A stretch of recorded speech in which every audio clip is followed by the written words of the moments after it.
ರೈತ ಪರವಾದಂತ ಅನೇಕ ಯೋಜನೆಗಳನ್ನ ಏನು ಭಾರತೀಯ ಜನತಾ ಪಕ್ಷ ಜಾರಿಗೆ ತಂದಿತ್ತು, ಯಡಿಯೂರಪ್ಪನವರು ಜಾರಿಗೆ ತಂದಿದ್ರು, ಅದೆಲ್ಲವನ್ನ ನಿಲ್ಲಿಸ್ತಕ್ಕಂಥ ಕೆಲಸ ಇವತ್ತು ಕಾಂಗ್ರೆಸ್ ಸರ್ಕಾರ ಮಾಡಿದೆ. ನಾವು ರೈತರಿಗೆ ಪ್ರತಿ ತಿಂಗಳು ಕನಿಷ್ಠ 5,000 ರೂಪಾಯಿ ಒಂದಲ್ಲ ಒಂದು ರೀತಿಯಾಗಿ ಸಹಾಯಧನವನ್ನು ಮಾಡ್ತಾ ಇದ್ದೀವಿ ನಮ್ಮ ಸರ್ಕಾರ ಇದ್ದಾಗ.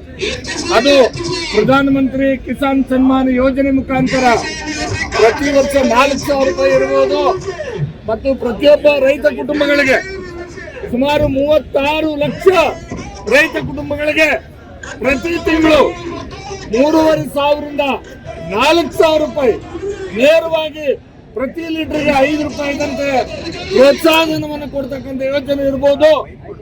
ಲಕ್ಷಾಂತರ ರೈತರ ಮಕ್ಕಳಿಗೆ ವಿದ್ಯಾ ನಿಧಿ ಮುಖಾಂತರ ಏನು ನಮ್ಮ ಎಲ್ಲ ವಿದ್ಯಾರ್ಥಿಗಳಿಗೆ ರೈತರ ಮಕ್ಕಳಿಗೆ ಏನು ಶಿಷ್ಯ ವೇತನವನ್ನ ಕೊಡ್ತಕ್ಕಂಥ ಕೆಲಸವನ್ನೇ ನಮ್ಮ ಸರ್ಕಾರ ಮಾಡ್ತಾ ಇತ್ತು. ರೈತರ ಪಂಪ್ ಸೆಟ್ಗಳಿಗೆ ಏನು ಡೀಸೆಲ್ ಸಬ್ಸಿಡಿಗೋಸ್ಕರ 1,250 ರೂಪಾಯಿ ಏನು ರೈತರ ಅಕೌಂಟ್ಗಳಿಗೆ ಹಾಕ್ತಾ ಇದ್ದೀವಿ. ಅವೆಲ್ಲ ರೈತರ ಯೋಜನೆಗಳನ್ನ ಇವತ್ತು ಸಿದ್ದರಾಮಯ್ಯನವರ ಸರ್ಕಾರ ಸಂಪೂರ್ಣವಾಗಿ ನಿಲ್ಲಿಸಿರ್ತಕ್ಕಂಥದ್ದು. ಇವತ್ತು ವಿಶೇಷವಾಗಿ ಇವತ್ತೇನು ಸರ್ಕಾರ ಹೇಳ್ತಾ ಇದೆ, ನಾವು 50 ಲಕ್ಷ ಮಹಿಳೆಯರಿಗೆ ಪ್ರತಿ ತಿಂಗಳು 2,000 ರೂಪಾಯಿ ಕೊಡ್ತಾ ಇದ್ದೀವಿ ಅಂತೇಳಿ. ಆದ್ರೆ ಯಾವ ಮಹಿಳೆ ಏನು 36 ಲಕ್ಷ ಮಹಿಳಾ ರೈತರು ಹೈನುಗಾರಿಕೆಯನ್ನು ಮಾಡಿಕೊಂಡು ಬದುಕು ನಡೆಸ್ತಾ ಇದ್ರು, ಹಾಲನ್ನು ಮಾರಿ ಜೀವನ ಮಾಡ್ತಾ ಇದ್ರು, ಅವ್ರಿಗೆ ಪ್ರತಿ ತಿಂಗಳು 3,000ರಿಂದ 4,000 ರೂಪಾಯಿ ಏನು ಪ್ರೋತ್ಸಾಹನ ಸರ್ಕಾರ ಕೊಡ್ತಾ ಇತ್ತು. ಅದನ್ನ ನಿಲ್ಲಿಸಿ ಅಧಿಕಾರಕ್ಕೋಸ್ಕರ, ಓಟಿಗೋಸ್ಕರ ಏನು ಖಜಾನೆಯಲ್ಲಿರ್ತಕ್ಕಂಥ ದುಡ್ಡನ್ನ ಬೇಡದೇ ಇರೋರಿಗೆಲ್ಲ ಅಕೌಂಟ್ಗೆ ಹಾಕ್ತಕ್ಕಂಥ ಈ ಸರ್ಕಾರ ಇವತ್ತು ರೈತ ಮಹಿಳೆಯರಿಗೆ, ರೈತರಿಗೆ ಏನು ಕಷ್ಟದಲ್ಲಿದ್ದಾರೆ, ದುಡಿದು ಕೇಳ್ತಾ ಇದ್ದಾರೆ.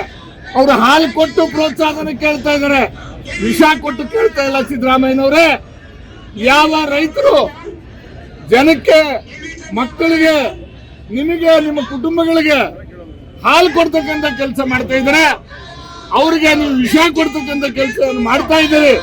ಅದನ್ನು ನಿಲ್ಲಿಸಬೇಕು ಅಂತೇಳಿ ಇವತ್ತು ಇಡೀ ರಾಜ್ಯದಲ್ಲಿ ನಮ್ಮ ರಾಜ್ಯಾಧ್ಯಕ್ಷರಾದಂಥ ವಿಜೇಂದ್ರಜಿ ಅವರು ಮತ್ತು ನಮ್ಮೆಲ್ಲ ಪಕ್ಷದ ನಾಯಕರುಗಳ ಒಂದು ಆದೇಶದ ಮೇರೆಗೆ ಪಕ್ಷದ ವತಿಯಿಂದ ಪ್ರತಿ ಜಿಲ್ಲಾ ಕೇಂದ್ರಗಳಲ್ಲಿ ಸಾಂಕೇತಿಕವಾಗಿ ಹಸುಗಳ ಜೊತೆ ಹೋರಾಟ ಮಾಡ್ತಕ್ಕಂಥ ಕೆಲಸವನ್ನು ನಾವು ಮಾಡ್ತಾ ಇದ್ದೇವೆ. ಈ ಸರ್ಕಾರ ಕೂಡಲೇ ಎಚ್ಚೆತ್ತುಕೊಳ್ಬೇಕು. ಹಸುಗಳ ನೋವನ್ನು ಅರ್ಥ ಮಾಡಿಕೊಂಡು, ರೈತರ ನೋವನ್ನು ಅರ್ಥ ಮಾಡಿಕೊಂಡು ಅವರಿಗೆ ಸಹಾಯಧನ ಬಿಡುಗಡೆ ಮಾಡಬೇಕು. ಅದಕ್ಕೋಸ್ಕರ ಈಗಲೇ ಈ ಸ್ಥಳದಿಂದ ವಿಧಾನಸೌಧದವರೆಗೆ ಹಸುಗಳ ಜೊತೆ ವಿಧಾನಸೌಧ ಮುತ್ತಿಗೆ ಮಾಡ್ತಕ್ಕಂಥ ಕೆಲಸ ನಾವೆಲ್ಲರೂ ಸೇರಿ ಮಾಡ್ತಾ ಇದ್ದೇವೆ.